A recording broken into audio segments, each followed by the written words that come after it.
Assalamualaikum warahmatullahi wabarakatuh. Kembali lagi bersama saya di channel Muhammad Afani, channel yang membahas seputar lowongan kerja untuk teman-teman semua. Tak perlu berlama-lama, langsung saja kita ke TKP. PT Jasa Raharja Persero merupakan perusahaan negara yang bergerak di bidang asuransi sosial. Perusahaan ini 100% dimiliki oleh pemerintah Republik Indonesia. PT Jasa Raharja memiliki visi untuk menjadi perusahaan yang terkemuka khususnya dalam bidang asuransi, namun tetap mengutamakan atau memprioritaskan penyelenggaraan program asuransi sosial dan asuransi jiwa yang sejalan dengan kebutuhan masyarakat Indonesia. Upaya ini dilakukan melalui meningkatkan pelayanan yang dilakukan perusahaan, salah satunya melalui layanan yang memprioritaskan masyarakat. Saat ini PT Jasa Raharja Persero telah memiliki 29 kantor cabang, 62 KPRJ, dan 62 kantor perwakilan yang telah tersebar di seluruh wilayah Indonesia.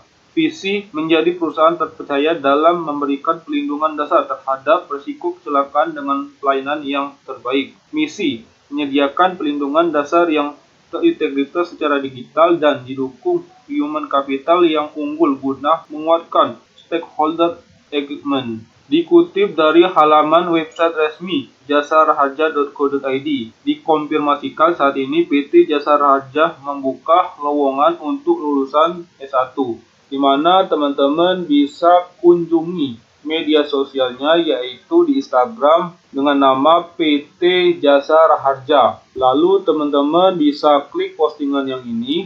Nah, untuk posisi yang sedang dibuka yaitu pertama staf administrasi bidang operasional, kedua staf administrasi bidang teknologi informasi dan komunikasi, dan staf administrasi bidang aktuaria. Untuk persyaratannya yaitu minimal lulusan S1 perguruan tinggi PTN maupun perguruan tinggi PTS dengan IPK minimal 3,00 untuk perguruan tinggi negeri dan 3,25 untuk perguruan tinggi swasta. Usia maksimal 27 tahun, kemudian memiliki kemampuan analisis yang baik, kemampuan belajar yang sangat tinggi dan adaptif, berintegritas, dapat bekerja secara tim, dan mampu berkomunikasi dengan baik. Untuk periode pendaftarannya mulai tanggal 21 November 2022 sampai 23 November 2022, mulai pukul 8 waktu Indonesia Barat. Untuk selanjutnya teman-teman bisa kunjungi websitenya yaitu www.jasaraharja.co.id. Waspada terhadap penipuan yang mengatasnamakan PT Jasa Raharja Persero. PT Jasa Raharja tidak mengungut biaya apapun dalam proses perekrutan pekerjaan ini. Untuk cara registrasinya, teman-teman bisa salin link yang ada di sini, atau teman-teman bisa ketikkan recruitment.jasaraharja.co.id. Lalu teman-teman bisa klik register. Selanjutnya teman-teman bisa masukkan nama lengkap teman-teman sesuai dengan akte kelahiran, lalu nomor KTP, kemudian alamat email aktif, kemudian konfirmasi alamat email aktif, lalu teman-teman bisa masukkan password dan konfirmasi password. Kemudian teman-teman bisa klik yang ini, lalu klik register. Selanjutnya teman-teman bisa buka akun Gmail teman-teman. Selanjutnya teman-teman bisa masukkan email yang terdaftar tadi, kemudian passwordnya, lalu klik ingatkan saya, kemudian klik sign in. Selanjutnya teman-teman bisa ke edit daftar riwayat hidup dengan klik edit. Selanjutnya teman-teman bisa klik ubah data. Selanjutnya teman-teman bisa masukkan tempat lahir dan tanggal lahir, kemudian nomor kontak, lalu pilih jenis kelamin, pilih agama, pilih status pernikahan, lalu isikan suku dan tanggal perkawinan jika teman-teman sudah menikah. Selanjutnya teman-teman bisa pilih bersediakah tempatkan di seluruh Indonesia, teman-teman bisa pilih ya.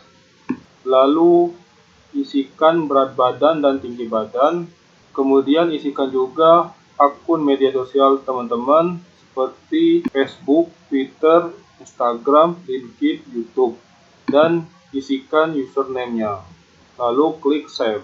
Selanjutnya teman-teman ke halaman pendidikan. Di sini teman-teman bisa pilih jenjang pendidikan, lalu kota institusinya, lalu nama institusi pendidikannya, kemudian nama jurusannya, lalu jenis perguruan tingginya teman-teman bisa pilih, lalu tanggal ijazah, kemudian nilai IPK, mulai dari, dan status kelulusannya teman-teman bisa pilih di sini, kemudian klik save. Selanjutnya teman-teman ke halaman alamat KTP. Di sini teman-teman bisa isi alamat sesuai KTP, kemudian provinsi, kota, kabupaten, kecamatan, dan kode pos. Lalu teman-teman bisa isi juga alamat sesuai domisili. Jika teman-teman sama seperti KTP, teman-teman bisa checklist yang ini. Dan jika tidak, teman-teman bisa isi alamatnya, provinsi, kota atau kabupaten domisili, kecamatan, dan kode posnya. Lalu teman-teman bisa klik save. Kemudian teman-teman ke halaman pengalaman kerja. Di sini teman-teman bisa isi nama perusahaannya, lalu posisi atau jabatannya, kemudian statusnya, lalu tanggal mulai bekerja dan tanggal berakhir bekerja. Jika teman-teman sudah berhenti bekerja, dan isikan peran dan tanggung jawabnya. Dan jika masih bekerja, teman-teman bisa klik yang ini, lalu klik save. Selanjutnya teman-teman ke halaman pengalaman organisasi. Di sini teman-teman bisa isi nama organisasinya, lalu levelnya, kemudian jabatannya, lalu tanggal awal menjabat dan tanggal akhir menjabat, kemudian isikan peran dan tanggung jawabnya. Kemudian teman-teman bisa lanjut ke halaman keluarga. Di sini teman-teman bisa isi status keluarga, nama ayah, nama ibu, kemudian nama suami atau nama istri, kemudian nama anak, lalu isikan nama lengkapnya, kemudian pekerjaannya, lalu nomor kontaknya.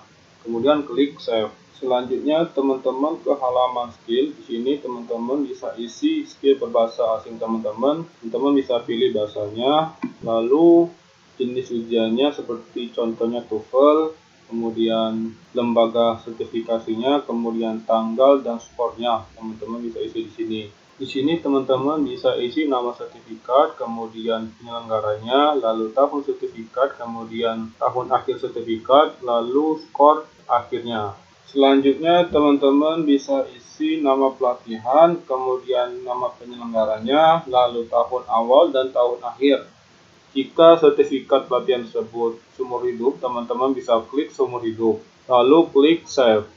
Selanjutnya teman-teman bisa ke prestasi. Di sini teman-teman bisa pilih nama prestasinya, lalu tahunnya, kemudian levelnya, lalu pencapaian prestasinya teman-teman bisa pilih, dan kategorinya teman-teman bisa isi di sini, lalu klik save.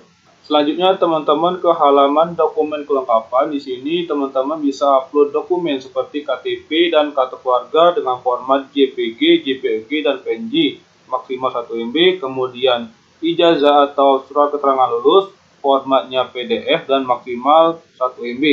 Kemudian untuk transkrip nilai formatnya PDF dan maksimal 1 MB, lalu SKCK formatnya PDF dan maksimal 500 KB. Kemudian untuk dokumen tambahan seperti sertifikat bahasa Inggris, sertifikat yang lainnya dengan format PDF dan maksimal 1 MB, dan surat pernyataan. Teman-teman bisa unduh surat pernyataan di sini dengan format PDF dan maksimal 500 KB. Setelah itu teman-teman bisa ke edit foto profil. Kemudian teman-teman bisa upload foto profil formatnya JPG atau JPEG dengan maksimal 500 KB. Kemudian klik simpan. Setelah teman-teman mengedit data pribadi teman-teman dengan benar serta mengupload dokumen dengan benar dan lengkap, teman-teman bisa ke halaman lowongan. Selanjutnya teman-teman bisa pilih posisi yang teman-teman inginkan dan sesuai dengan jurusan teman-teman. Untuk melihat persyaratannya, teman-teman bisa klik detail, atau untuk apply lamaran teman-teman bisa klik detail. Di sini saya pilih posisi teknologi informasi. Untuk deskripsi pekerjaannya teman-teman bisa baca sendiri di sini, dan untuk kualifikasi khusus teman-teman bisa baca sendiri di sini. Yaitu teman-teman bisa klik apply. Semoga teman-teman yang melamar di PT Jasa Raharja dimudahkan urusannya oleh Tuhan Yang Maha Esa. Demikianlah pemberitahuan dari saya. Wassalamualaikum warahmatullahi wabarakatuh.